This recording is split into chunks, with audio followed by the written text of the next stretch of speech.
Here in California, we're seeing larger, faster moving fires during dry, hot conditions, and that means fire warnings and preparations are changing for all of us. Thanks for joining us. I'm Lisa Gonzalez, along with Chief Meteorologist Mark Finan. And tonight we have the safety information that you and all of us need to know. Our team of meteorologists has been hard at work making sure our viewers have evacuation and preparation tips that could help in case of a fire. Yeah, and last week, another reminder about how early fires can start here in California. The coastal fire burned through multi-million-dollar mansions in Orange County. It forced the evacuation of nearly 1,000 homes. Firefighters say with the dry weather we're seeing, fires like this will become more common. And when it comes to fire preparations, some areas are at higher risk than others. There are a lot of neighborhoods in our region with very few evacuation routes. I spoke with sheriff's departments around Northern California about some of their greatest areas of concern. The Sierra foothills are one of the most vulnerable areas in Northern California. Here you find the combination of dense vegetation and population. Once a fire starts here, there are some spots that might be difficult to evacuate. Let's look at Amador County as an example. From west to east, the county runs from the valley floor to the high Sierra.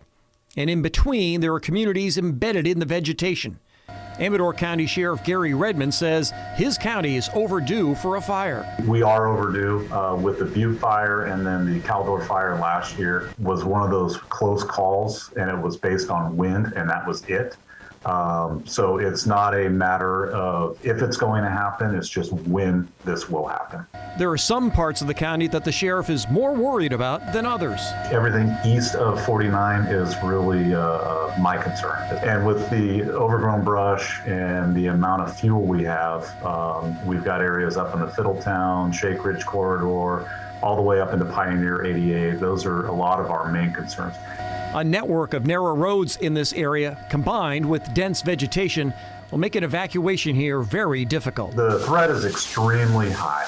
There's a lot of overgrown locations in Amador County with, very little, ingress and egress out of those locations.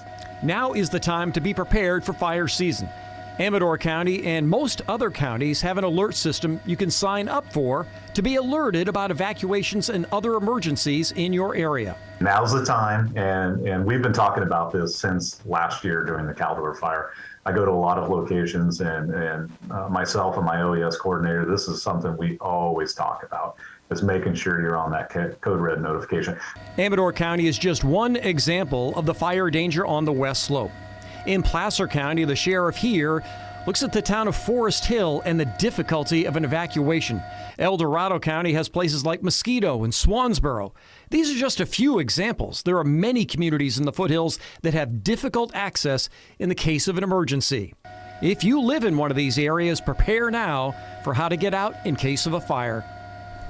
And one other thing I heard from the sheriff was that they issue evacuation warnings and then orders. And he said if you have a difficulty getting out, if you have large animals, if you have medical issues, you don't wait for the order. Go on the warning. Leaving early is better than leaving later. Well, and like we saw with the Caldor fire, that order may come at 2 or 3 a.m. and there aren't street lights out there. So then you would be trying to evacuate in the middle of the night in sheer darkness. And that is the sheriff's biggest concern, is trying to get people out of those relatively remote areas. Yeah.